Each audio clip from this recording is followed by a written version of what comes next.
Viewers, welcome to my YouTube channel Bandana ladies corner. আজকে আমি দেখাবো নতুনদের জন্য কিভাবে মেশিন ছাড়া শাড়ির ফলস পাড় বসানো যায়। যদি ভিডিওটি ভালো লাগে তো লাইক করবেন, আর চ্যানেলে নতুন এসে থাকলে চ্যানেলটিকে সাবস্ক্রাইব করে পাশে থাকা বেল আইকনটি প্রেস করে অল নোটিফিকেশন অপশনটি ক্লিক করে দেবেন, যাতে আমার আপলোড করা ভিডিওটি নোটিফিকেশন সবার আগে আপনারা পেয়ে যান। তাহলে ভিডিওটা শুরু করা যাক। কিভাবে ভিডিওটা করব, প্রথমে দেখি এটা হচ্ছে শাড়ির ফলস পাড়টা। আর শাড়িটার প্রথমে আমরা ব্যাক পোর্শনটা ধরবো। শাড়িটা এইভাবে আমরা পরছি, শাড়িটা যখন এইভাবে পরছি এটা হচ্ছে শাড়িটার নিচের পোর্শনের ব্যাক পোর্শন। এটা আপনারা খুব ভালোভাবেই জানেন ফলস পাড় কোথায় থাকে, তবুও আমি বলে দিলাম। এরপর ফলস পাড়টা প্রথম এই অংশটা আমরা বের করে নেব। এবার এই অংশটা শাড়ির ফলস পাড়ের এই অংশটা একটু অসমান রয়েছে, সেই জন্য এই অংশটা আমরা একটু সমান করে নেব। এটা আমরা একটু সমান করে নিলাম।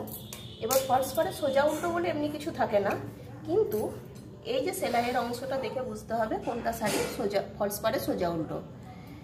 এরপর প্রথম আমরা ফলস পাড়টিকে একটুখানি মুড়িয়ে নিলাম, এই দেখুন এইভাবে মুড়িয়ে নিলাম। এবার শাড়ির মধ্যে এটাকে ফেললাম, কিছুটা অংশ এই মোটামুটি এতটা অংশের মতন বাদ দিয়ে আমরা ফলস পাড়টা এইভাবে ধরবো প্রথমে।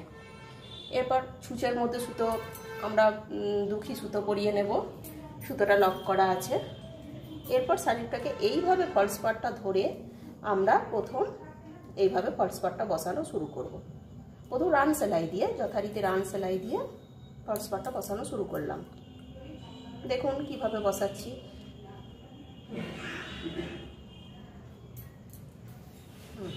দেখুন খুব ছোট্ট ছোট্ট করে ফোঁড় তুলবেন, খুব ছোট্ট ছোট্ট করে ফোঁড় তুলে ফলস পাড়টা বসাবেন। আর দুখি সুতোটাই দেওয়ার চেষ্টা করবেন, কারণ তাহলে সেলাইটা মজবুত হবে, টেকসই হবে সেলাইটা। এইভাবে শুরু করে যাবেন, এইভাবে গোটাটাই আমরা ধীরে ধীরে সেলাইটা করে নেব।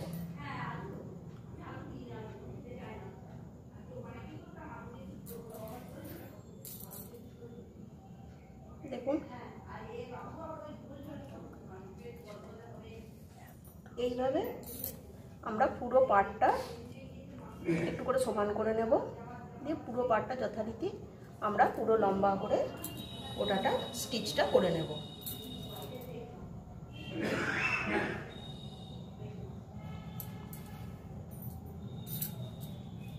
সমানটা করে নিলাম, এই যথারীতি ফলস পাড়টা বসাতে থাকবো। পুরো এইভাবে রান সেলাই দিয়ে দিয়ে পুরো ফলস পাড়টা যতটা আছে শাড়িটার মধ্যে ততটা কভার করে ফেলবো। দেখুন এইভাবে আমরা পুরোটা স্টিচটা করে নিলাম। এরপর লাস্ট পোর্শনটা আমরা এইভাবে একটুখানি ভাঁজ দিয়ে লকিংটা করে দেবো। এইভাবে লক করে দিচ্ছি, দেখে নিন।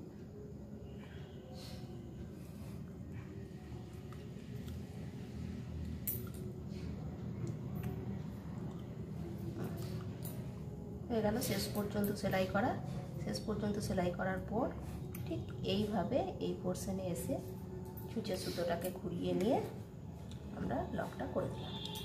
শক্তপোক্ত করার জন্য আর একটা লক দিয়ে দিলাম।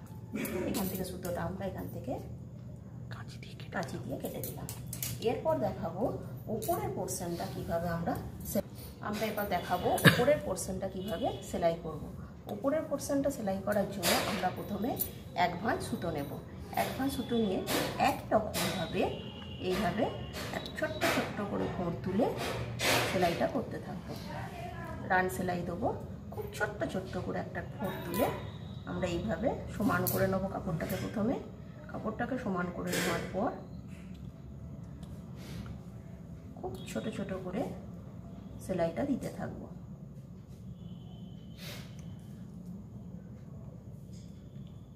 এইভাবে পুরোটা আমরা পুরো সেলাইটা আমরা কভার করে ফেলবো। ফলস কাপড়ের সঙ্গে ফলস পাড়টা এইভাবে বসিয়ে নেব।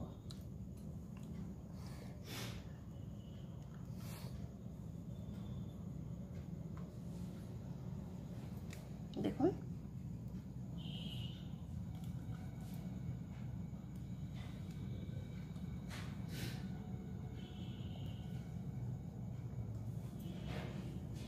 ছোটো ছোটো করে মোড় তুলে আমরা ফলস কাপড়ের সঙ্গে ফলস পাটটাকে আটকে নিচ্ছি। এইভাবে পুরো অংশটা আমরা সেলাই করে যাব।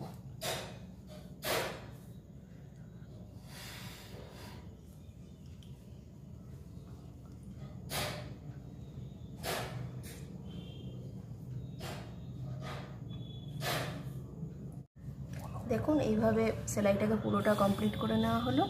এরপর পরপর সেলাইটা এখনও আমরা শেষ মুহূর্ত অবধি করে যাব। এইভাবে ছোট ছোট করে রান সেলাই দিয়ে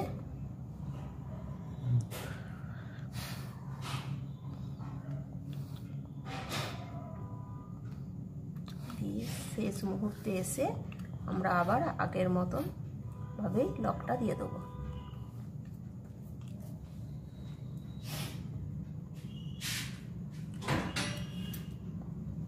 এদিকের অংশটাও আমরা কমপ্লিট করে ফেললাম।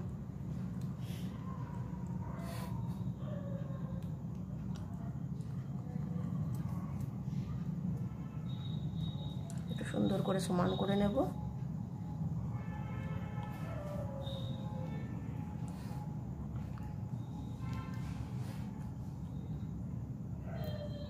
ছুঁচের পিছনে সুতোটাকে ঘুরিয়ে এইভাবে লকটা দিয়ে দেবো। এইভাবে আমাদের কমপ্লিট হয়ে গেল। এবার সুতোটাকে কেটে দেব। দেখুন কত সুন্দরভাবে ফলস পাটটা আমাদের বসানো হয়েছে। শাড়ির ওপরে ফলস পাটটা কত সুন্দরভাবে আমাদের বসানো হয়েছে। ফিরে আসছি পরের ভিডিওতে। ততক্ষণের জন্য ভালো থাকুন, সুস্থ থাকুন। ধন্যবাদ সবাইকে।